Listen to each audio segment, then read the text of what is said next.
Hey guys, and welcome back to Mary J's Hauls. So today I wanted to do a video saying why you might not be getting tiered up from those smaller accounts and why you might not be making sales. So there's definitely two components to this, and one is the graphic that you're uploading, and two is the keyword choice. Now for me, I struggled with the graphic end of things quite a lot when I first started, and it took me a while to get my first sale. So finding a good niche to be in is for sure step number one.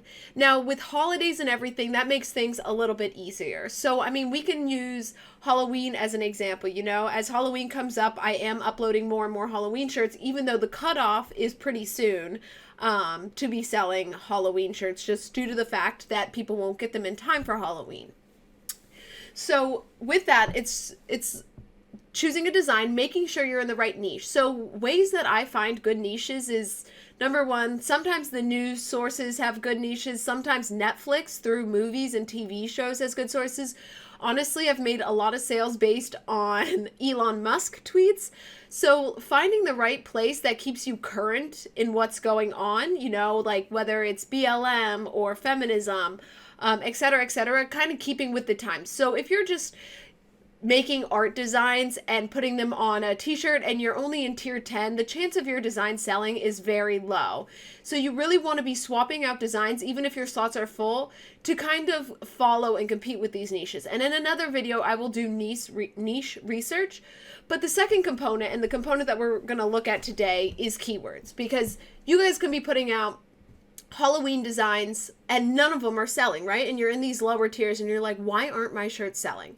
Now, some people may agree with me on this and may have some issues with what I used to do in order to boost my confidence and also boost my sales. And at the beginning of your start on Amazon, and my journey still, is not to really make sales. It's to keep getting tiered up to a point where you can consistently make sales and have enough products uploaded that you have a broader range of visibility. So one tool that I genuinely cannot live without, and it is completely free, it is Search Merch Products. I think Ryan Hogue made it. So what I do is, let's say I make a couple feminism shirts, because feminism is trending on the news, or there's a big rally surrounding feminism. So I would literally create the design and it could just say feminist, something simple with a good color scheme or something like that. Then I come over to searchmerch.com. and I will include a link to this website in the description of the video. This is truly my favorite tool. So I'm going to type in feminism, and then we're going to click search t-shirts. So this tool allows you to see the best-selling rank. Now, once I find a shirt that has a good BSR, which you will find in this area in these gray boxes down here, once you find one with the lowest number, that isn't like a trademark or something, it's not made by Disney or Marvel or anything like that, what I do is I will upload my design, and then when it comes to the product description and title and all of that, I will come to Search Merch, type in the broad range kind of what realm my shirt falls under, and then I go find the bestseller rank. And so let's choose this one, because it's got a good bestseller rank. So what I did for a long time, and sometimes I still do if I'm really stuck, is I will honestly come here, look at the title, pretty much copy it, look at the brand, if it's not branded, like you can write strong woman stuff, and then come over to this, and I actually just copy and paste this directly into my description 1, description 2, and then the bigger description box that they give you. So I know it is cheating and it is riding on someone else's back, but it has taught me how to diversify my keywords so much in those earlier stages that now I don't need it as often, but I still do go and look it up, find one that's in the similar niche, still look at them, and we'll tweak things based on that. And I'm not doing the exact copy and paste. In the past, I have done that, and it has worked really well. Even if it's like a shirt that says semi what you're saying, but it's in the same realm, if they're getting ranked on certain keywords, you want to be ranked on those same keywords. So even if it didn't say my second favorite F word, but that was the keyword that is getting ranked, I'm going to put that in my description, because it's going to pull it up, and you still might not show because it does get hidden. There are a lot of competitors on this platform. But overall, it is the best way to start learning how to use keywords more appropriately, how to diversify, what triggers are said, you know, and you can go in and look at the other ones that are selling really well. So we'll come back here and we'll click t-shirts again, and we'll see if they have like overlapping words aside from feminism and feminist.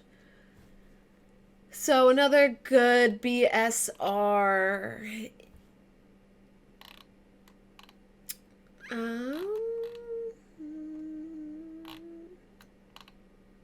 All right.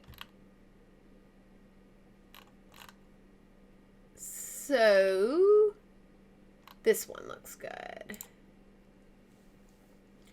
You know, feminist shirt, empowered women, empower women, strong women. So seriously, strong women seems to be like a word that these are getting marked on. So, you know, and that's not something that I typically would have thought of in my title so much, but more so I might have put it in the description. But without coming here to look, I wouldn't really know what is triggering all these good BSRs, meaning bestseller rank.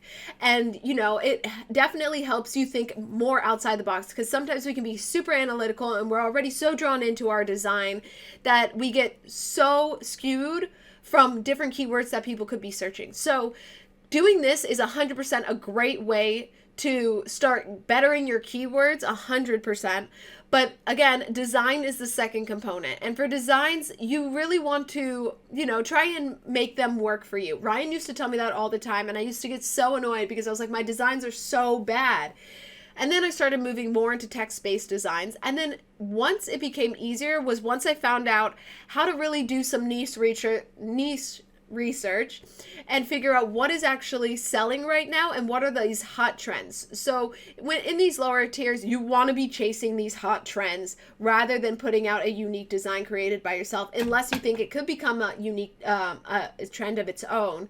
But right now, I feel like there's a lot of social movements going on. So there is a good opportunity for sales on shirts. So I mean, I definitely say it is hard, but sometimes certain things pop up and it becomes a trend.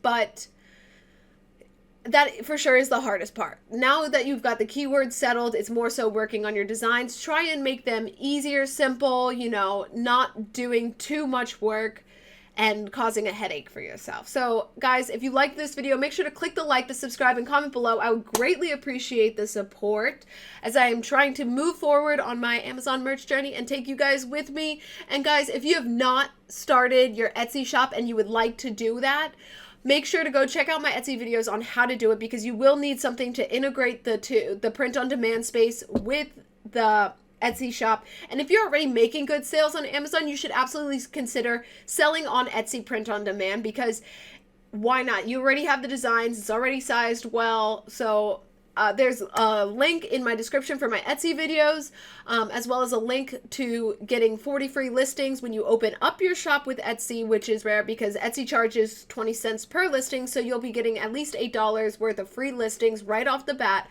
I also get 40 free listings, but the option is to start your Etsy shop without the 40 free listings, or start your Etsy shop with the 40 free listings. So guys, once again, hit that subscribe button. I would so appreciate it. I hope you have a wonderful rest of your day.